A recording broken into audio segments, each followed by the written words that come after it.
नमस्कार. आज आपण बघणार आहोत इंडियन पॉलिटी एम लक्ष्मीकांत यामधील भाग 5 ची कलमे आपण इथं बघूया. तर भाग 5 म्हणजे संघ शासन. भारतीय राज्यघटनेमध्ये केंद्र शासन हा शब्द वापरला गेलेला नाही, त्याऐवजी संघ शासन हा शब्द भारतीय राज्यघटने वापरलेला आहे. तर चला आपण बघूया. आता कलमे आपण यामध्ये 52 ते 78 ही कलमे आपण बघूया. तर सर्वात अगोदर आपण कलम 52 ते 62 पर्यंत बघूया. तर बघा कलम 52 काय म्हणते. कलम जे 52 आहे ते काय म्हणते. भारताचे राष्ट्रपती. तर कलम 52 काय म्हणते बघा. कलम 52 भारताचे राष्ट्रपती. कलम 53 केंद्राचे कार्यकारी अधिकार. कलम 54 राष्ट्रपतींची निवडणूक. कलम 55 राष्ट्रपतीच्या निवडणुकीची पद्धती. कलम 56 राष्ट्रपतीचा कार्यकाळ. कलम 57 पुनर्निवडणुकीची पात्रता. कलम 58 राष्ट्रपती म्हणून निवडीसाठी पात्रता.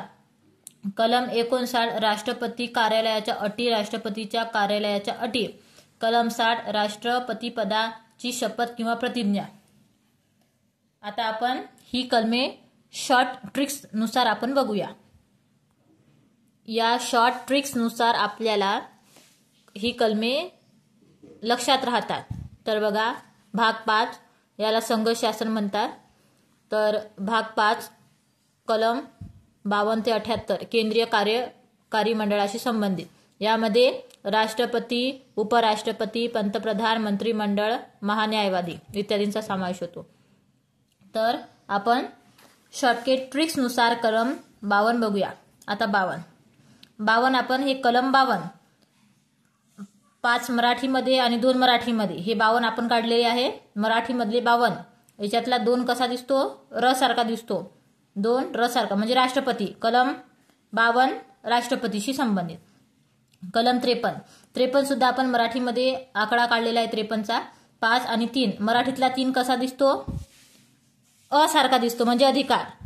कलम 53 म्हणजे अधिकार. आता कलम 54 5 आणि 4 म्हणजे इंग्लिशमधून आपण काढलेले आहे ते. 54चा 4 जो आहे तो न सारखा दिसतो म्हणजे निवडणूक. 4 न म्हणजे न सारखा म्हणजे निवडणूक. आता कलम 55 आता मराठीतले 5 काढले आपण. 55चे मराठीतले 55 काढले. आता हे 5 जे लास्टचा आकडा हे 5 म्हणजे पद्धत. 55 म्हणजे पद्धत. कलम 56 5 आणि 6 क. 56 काय आहे, 6 कसा दिसतो, क. उलटा क असा क. बघा आपण उलटा कला बघा 6 सारखाच असा क असते म्हणजे कार्यकाळ. 56 कार्यकाळ. 6 म्हणजे क सारखा दिसतो या प्रकारे. कलम 57 5 आणि 7 म्हणजे 57 हे मराठीतले आहेत. 5 म्हणजे पुन्हा असं पुन्हा. आणि 7 म्हणजे निवडणूक. न आहे न असा उलटा न. बघा हे 7चा आकडा आहे असा उलटा न म्हणजे पुन्हा निवडणूक. हे 5 म्हणजे पुन्हा आणि 7 म्हणजे न म्हणजे निवडणूक, पुन्हा निवडणूक या प्रकारे. कलम 58 5 आणि 8 म्हणजे 58 मराठीतला. आता 8 कसा दिसते, त्र सारखा दिसते. हे 8 त्र सारखा म्हणजे त्र म्हणजे पात्रता असं या प्रकारे. कलम 58 पात्रता. आता कलम 59 5 आणि 9 अटी. अटी म्हणजे 9 अटी. अशा प्रकारे आपण शॉर्टकट ट्रिक्स लक्षात ठेवू शकतो म्हणजे राष्ट्रपतीच्या अटी. आता कलम 60 मधला जे 0 आहे ते 0 पासून आपण श सुद्धा बनवू शकतो आणि थ सुद्धा बनवू शकतो म्हणजे श प थ या प्रकारे आपण लक्षात ठेवू शकतो. 60 0 पासून आपण श सुद्धा बनवू शकतो आणि थ सुद्धा बनवू शकतो म्हणजे श प थ. कलम 61 आता 6 मराठीतला आणि 1 इंग्लिश मधला म्हणजे काय होते, हा होते. हे हा म्हणजे महाभियोग. महाभियोग म्हणजे हा येते ना, हे 61 हा म्हणजे महाभियोग. आता कलम 62 6 2 आता रिक्त. कलम 62 काय म्हणजे रिक्त जागेची जी तरतूद आहे ती दिलेली आहे. तर कसा दिसतो 6 सारखा आणि 2 र कसा 2 सारखा म्हणजे 26. रिक्त म्हणजे 26 तर मग याचे 26चे उलटे 62. या प्रकारे आपण सोप्या ट्रिक्सनुसार लक्षात ठेवू शकतो. आता आपण कलम 63 ते 72 पर्यंत बघूया. आता कलम 63 काय म्हणते बघा. कलम 63 मध्ये भारताचे उपराष्ट्रपतीची तरतूद. कलम 64 उपराष्ट्रपती राज्यसभेचे पदसिद्ध अध्यक्ष. कलम 65 राष्ट्रपतीच्या अनुपस्थितीमध्ये किंवा आकस्मिक पदरिक्ततेमध्ये राष्ट्रपती म्हणून भूमिका बजावणे किंवा त्यांची कार्ये पार पाडणे.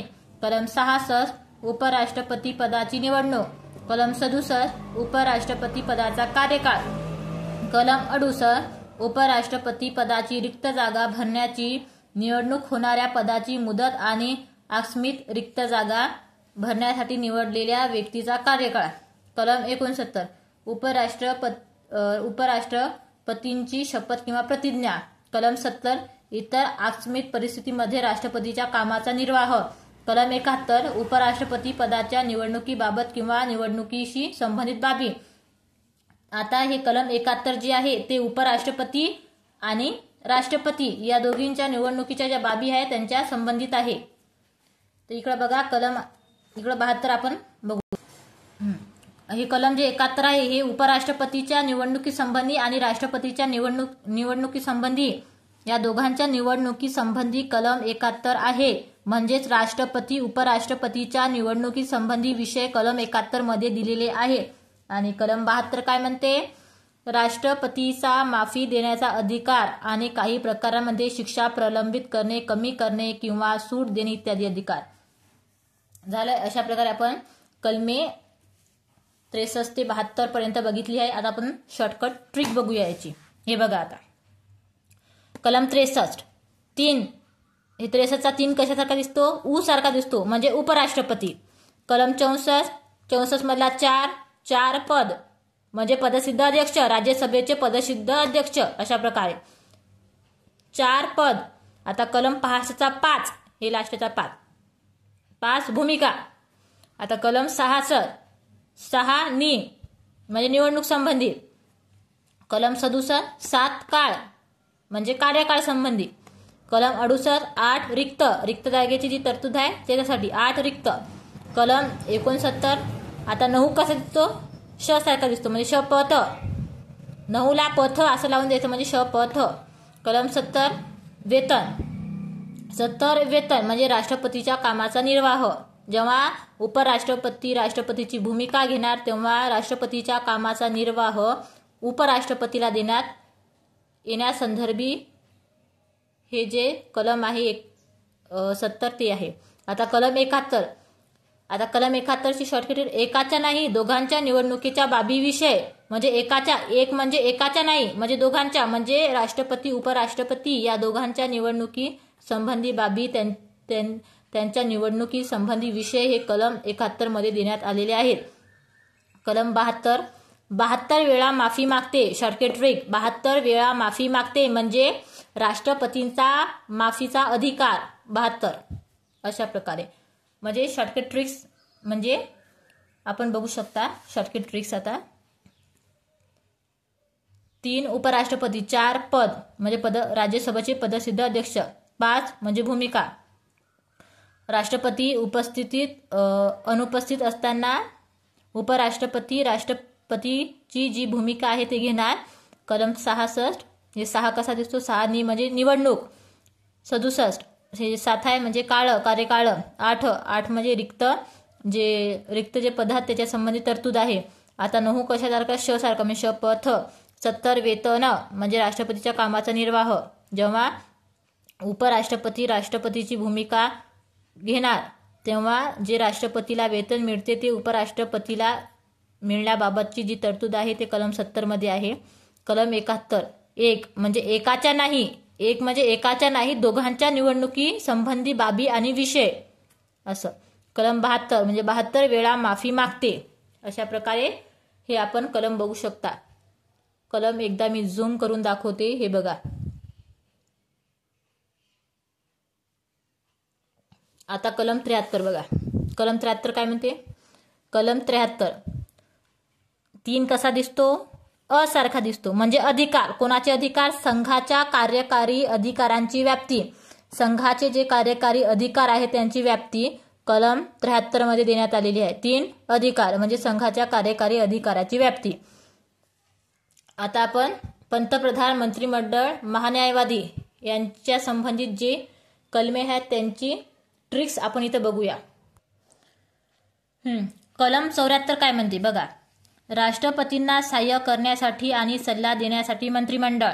कलम 75 मंत्र्यांशी संबंधित इतर तरतुदी. कलम 76 काय आहे? महान्यायवादी संबंधी आहे 76 कलम, म्हणून यामध्ये दिलेले नाही ते. आता कलम 77 भारत सरकारच्या व्यवहारांचे, म्हणजे इथे काय आहे? भारत सरकारचा कामकाज चालवणे. 78 कलम 78 राष्ट्रपतींना माहिती देण्यासंदर्भातील पंतप्रधानांची कर्तव्य इत्यादी. आता हेच आपण शॉर्ट ट्रिक नुसार बघूया. पंतप्रधान, मंत्रिमंडळ, महान्यायवादी. कलम 74चा 4 म्हणजे 4 मंत्री, म्हणजे राष्ट्रपतींना सल्ला देण्यासाठी मंत्रिमंडळाची स्थापना. कलम 75 मधला 5 म्हणजे तरतुदी, मंत्र्यासंबंधी तरतुदी, 5 तरतुदी या प्रकारे. कलम 76 महान्यायवादी संबंधी आहे. आता हे जे 76 आहे आपण हे अजून शॉर्टकटमध्ये बघूया. 76 कलम महान्यायवादी हे जे कलम आहे 76 हे खूप वेळा परीक्षेमध्ये विचारलेलं आहे. आता महान्यायवादी हे किती शब्द आहेत? 1 2 3 4 5 6 म्हणजे 6 शब्द आहेत. 6 नंतर काय ते 7 झालं. मग हे 7 आला, या 7च्या बाजूनं काय टाकायचे? हे 6 टाकायचे म्हणजे 76.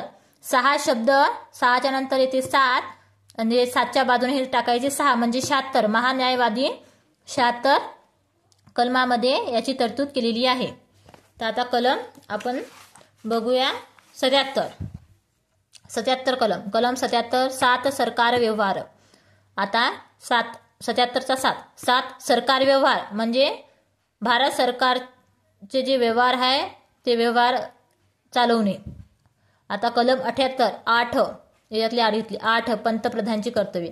8 पंतप्रधानांची कर्तव्य राष्ट्रपतींना माहिती देण्यासंदर्भातील जी पंतप्रधानांची कर्तव्य आहे ती आहे 78 कलमामध्ये.